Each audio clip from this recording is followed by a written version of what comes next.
అన్నమయ్య జిల్లా పొంగునూరు పట్టణంలో నటసింహం నందమూరి బాలకృష్ణ సంపూర్ణ ఆరోగ్యంతో ఉండాలని ఆకాంక్షిస్తూ ఎన్బీకే ఫ్యాన్స్ అసోసియేషన్ అభిమాన సంఘం అధ్యక్షుడు మోపూరి మోహన్ రెడ్డి ఆధ్వర్యంలో మృత్యుంజయ హోమం ప్రత్యేక అభిషేకం నిర్వహించారు.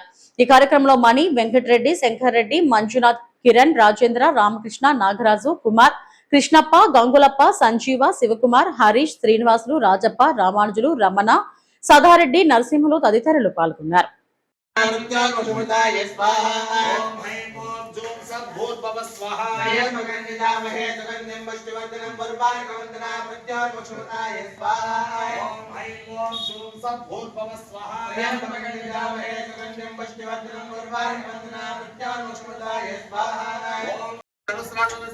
యజమానస్య బాలకృష్ణ నామధేయస్య శ్రీగ్రమేవ ఆరోగ్యాది ఆయుష్యాది సిద్ధి ద్వారా సకల రోగ వ్యాధి పరిహారార్థం అపమృత్యు దోష పరిహారార్థం శ్రీ బాలకృష్ణ దేవతా నిత్యం శ్రీ మృత్యుంజయేశ్వర స్వామి సంపూర్ణ అనుగ్రహ సిద్ధి రతో అగ్నేయ స్వాహా అగ్నే ధర్మో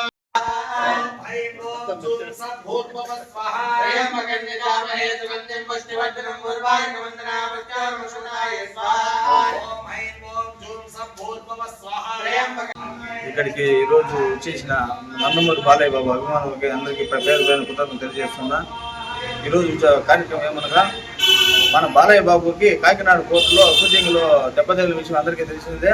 దానికోసం ఆయన త్వరగా కోలుకొని తిరగా మన చిత్ర పరిశ్రమలకు మళ్ళా వచ్చి ఎన్నో చిత్రాలకు మళ్ళా ఆయన విజయవంతంగా షూటింగ్ ప్రారంభించాలని, అదేవిధంగా ప్రత్యేకంగా ఆయన హిందూపురం ఎమ్మెల్యేగా చాలా సేవా కార్యక్రమాలు కొనసాగిస్తారు. అలాగే బసవతారకము ఇండో అమెరికన్ ఆసుపత్రికి చైర్మన్గా ప్రతి ఒక్కరికి ఆయన అందుబాటులో ఉండి అందరికీ సేవా కార్యక్రమం ఇంకా మంచిగా చేయాలని ఆయన ఆరోగ్యరీత్యా ఇక్కడ మన పొంగునూరు నగరంలో వెలిసి ఉండు మృత్యుంజయ స్వామి గుడిలో రుద్రాభిషేకము, మృత్యుంజయ హోమము మన అభిమాన సమక్షంలో భగవంతుని ప్రార్థిస్తూ ఆయనకు ఆరోగ్యం బాగుండాలని, మరిన్ని చిత్రరాక్షం చేయాలని, ఆయన నిన్ను చల్లగా ఉండాలని ఆ భగవంతుని కోరుకుంటూ జై బాలయ్య, జై జై బాలయ్య.